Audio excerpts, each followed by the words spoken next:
Importante que todos estén con la misma información para que puedan tener de manera mucho más ágil y fácil el acceso a la justicia. Escritos de manera electrónica, pero requieren firma electrónica.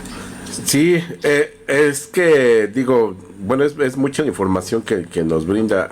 Digo, hay a esta parte también, digo, a todos nos compete tener esta firma electrónica, ¿no? Y donde que, sí, digo, de repente un servidor que he ido a tramitar esto, pues es complicado, pero pues es necesario. Nadie está exento de una cuestión, ¿verdad?, jurisdiccional, legal. Entonces, por eso sí tenemos que estar justamente en la misma línea de pensamiento. Pero me parece que el Estado mexicano poco a poco da más condiciones para cualquier persona. No ha sido sencillo. Realmente nuestro país es muy grande, tiene muchos habitantes, nada menos en el que yo me encuentro, el Estado de Oaxaca. Y caramba, o sea, tiene más de 4.130.000 aproximadamente habitantes. 570 municipios y más de 10,000 comunidades. Entonces no es cosa sencilla, pero todos tenemos que coadyuvar y ser agentes de cambio y apoyar justamente pues a todo lo que se está haciendo. Y ya rápidamente, antes de que se me acabe el tiempo, no se preocupe. Lo más destacado de esta reforma, y en donde sí tenemos que ponernos todos muy listos, ¿verdad? Es un tema y que he visto que ha ocupado los medios de comunicación, pues en dos cuestiones que atienden a un solo tema. Dos cuestiones, ¿por qué? Porque una es la suspensión del acto reclamado y otra es el dictado de sentencias de amparo, y que atañe a un solo tema. ¿Por qué? Porque es respecto de leyes generales. Explico rápidamente. Sí, claro. Yo entiendo que su auditorio pues está ya muy empapado, es más, yo veo que usted también ya maneja el lenguaje jurídico. El juicio de amparo. Ajá. Sí, yo lo veo y yo lo entiendo, y además yo sigo a veces sus programas, me da muchísimo gusto. Muchas gracias. Me felicito por ello y le agradezco además. Ya me voy a meter a estudiar derecho, jueza. Pues en lo que yo pueda apoyarle, no lo dude, porque aparte de mi vocación académica de más de casi 20 años, entonces pues bueno, ahí hablaremos próximamente y le invitaremos a su auditorio también a sumarse a estos espacios que cada día pues más juzgadores estamos involucrados en esto. Definitivamente para esto sí ayudó el tema de la reforma judicial, a que nos conectáramos más con la sociedad. Okay. Bien, sigo explicando. Bien. El tema de que en el juicio de amparo hay un instrumento que corre paralelo y que se llama suspensión del acto reclamado. Ajá. En el juicio de amparo lo que hay regularmente, pues hace muchos años los ministros antiguos, también tuve la fortuna, por ejemplo, un Arturo Serrano Robles, ¿no?, ya fallecido obviamente, quien nos explicaba, ¿no?, los elementos de la acción de amparo, quién pide, qué pide, de quién pide, ¿no? Esas frases que son tan sencillas y que me parece que ya no las emplean los compañeros, me parece que las tenemos que retomar. Entonces el sujeto que pide, bueno, pues es el quejoso, y de quién pide, pues acude a un juez de distrito, señalando, digamos que como demandado a las autoridades responsables, porque dice, hay un acto reclamado, ¿no? Entonces ese es el objeto de la acción de amparo. Hay un acto de autoridad que le está afectando, bueno, que dice que le afecta, ¿verdad? O sea, de entrada, nada es una verdad legal.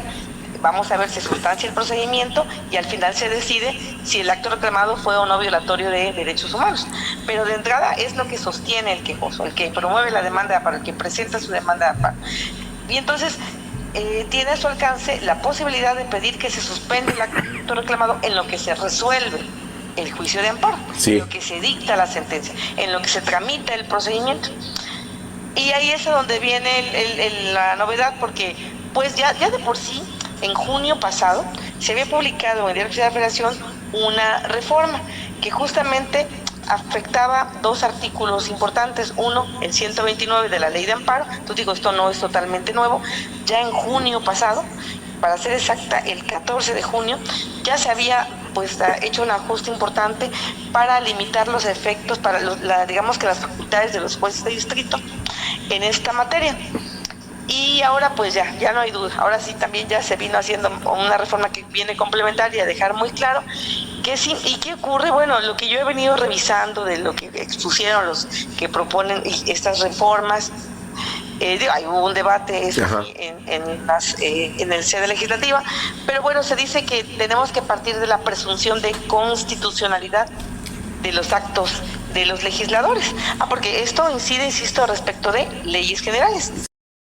Sí. Porque recordemos a su auditorio que el amparo procede respecto de actos de autoridad, y dentro de ese mundo, este universo de actos de autoridad, está precisamente pues las leyes, porque lo que hacen los legisladores pues también son actos de autoridad, claro, y entonces pueden caer dentro de este catálogo que está dentro de la ley de amparo.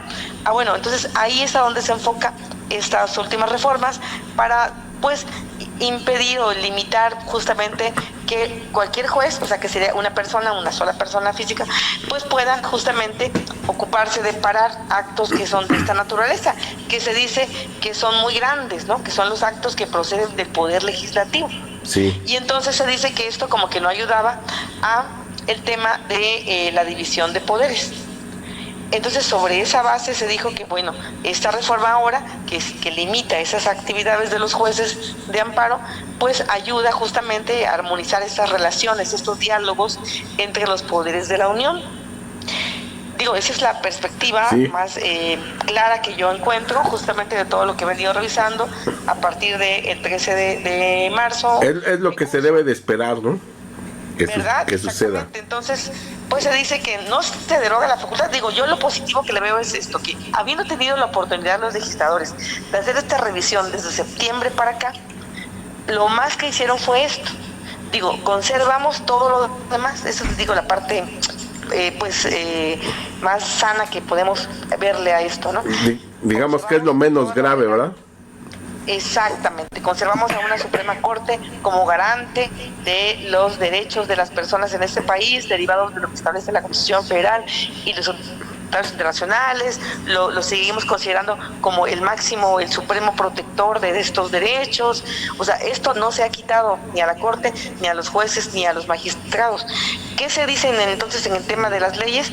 Bueno, que ya una vez que se tramite el juicio, si se estima, ya con la información, porque para eso es la tramitación del juicio de amparo, ya con la información suficiente, si un juez decide que esta ley general sí afecta, o que inclusive un colegiado lo pueda determinar, o la propia Suprema Corte, dependiendo del tipo de ley y la competencia que se tenga para tal efecto.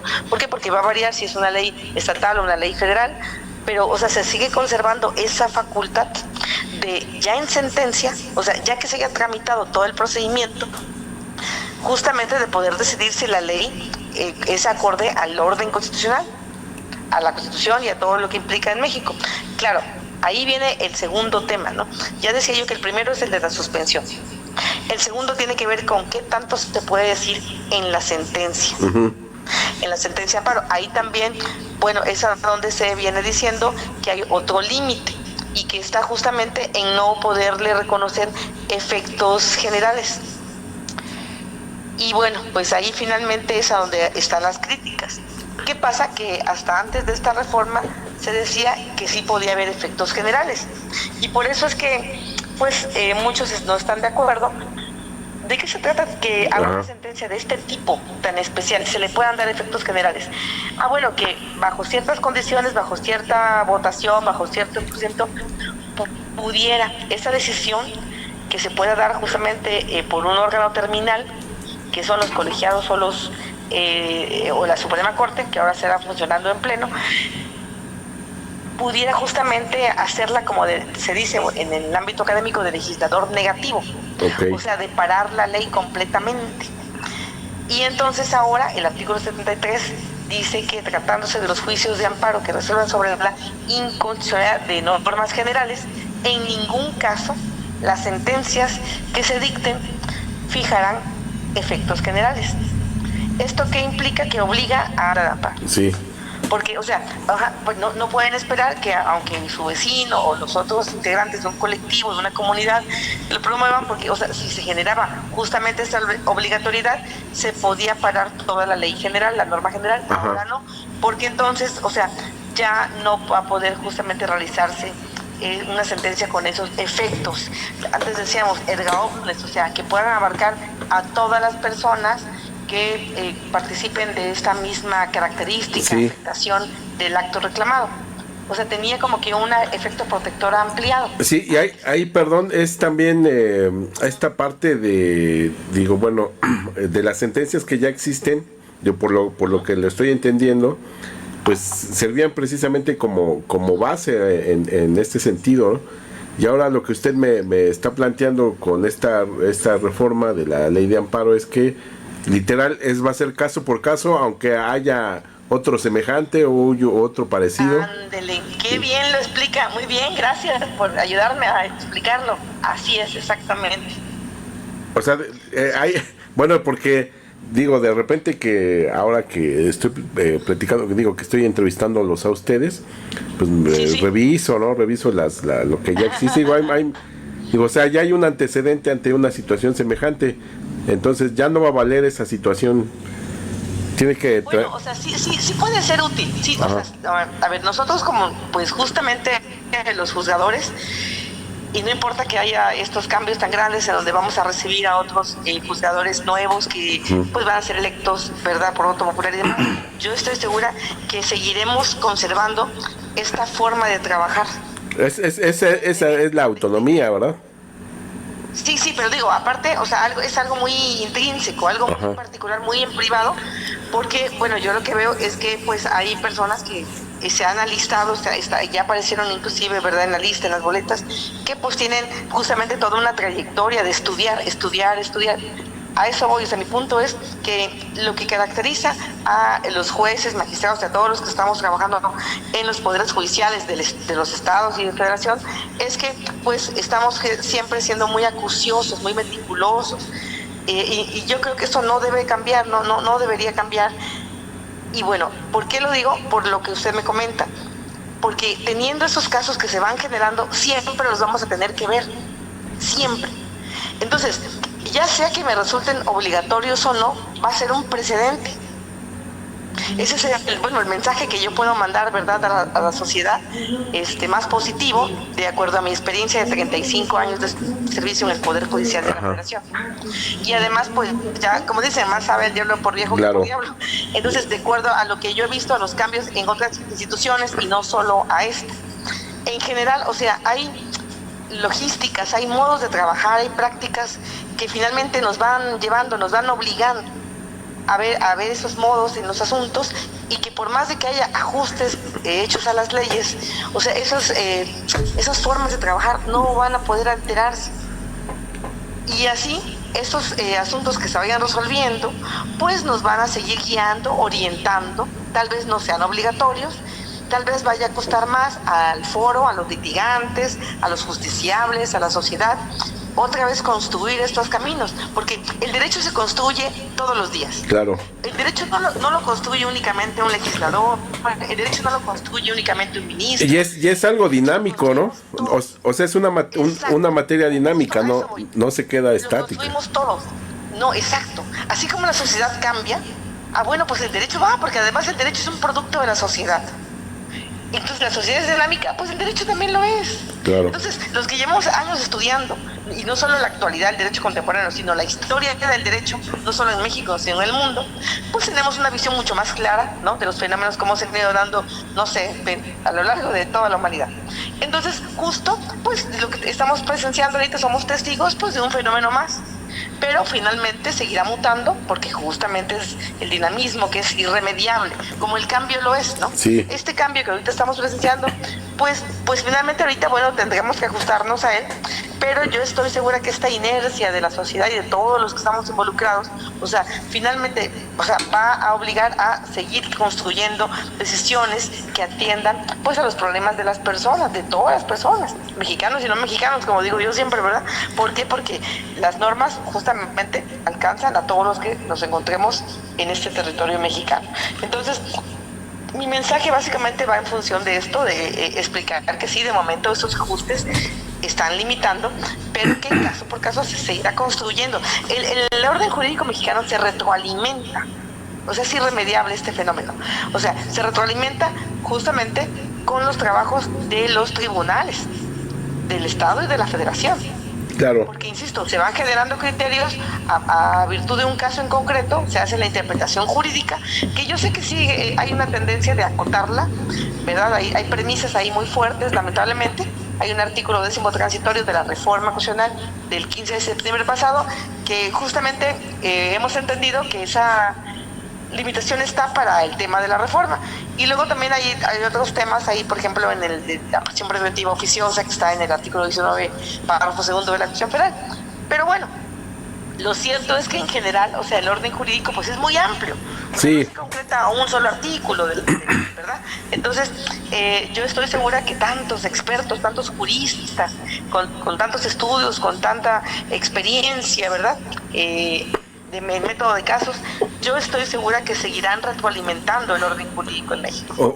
Ojalá que así sea. Digo, la verdad es que escuchándola, digo, actualmente, al día de hoy, digo, pues sí, digamos, a veces forceje. A identificar que nadie está ajeno al derecho. Hay un autor, me voy a atrever a citarlo, claro. Enrique Cáceres Nieto, este doctor que es también de la UNAM, de este instituto que mencionaba yo de jurídicas de la UNAM. Tuve la fortuna de tenerlo, tanto en la maestría como en el doctorado de docente directo. Yo lo admiro mucho porque explica también de modo muy sencillo. Yo invito a que le lean.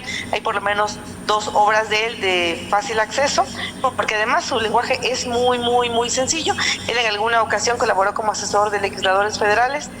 Yo hace mucho ya no le veo, ya le perdí la pista. Yo espero que siga en el país, porque además era un hombre muy inquieto y muy estudioso. Claro. Y justamente en una de sus 2 obras que yo he leído de él, una es que es el derecho y otra es explica este binomio indisoluble de lenguaje y derecho, y en esas 2 obras nos ayuda a entender que nadie escapa al derecho, que toda nuestra vida está imbuida en el derecho.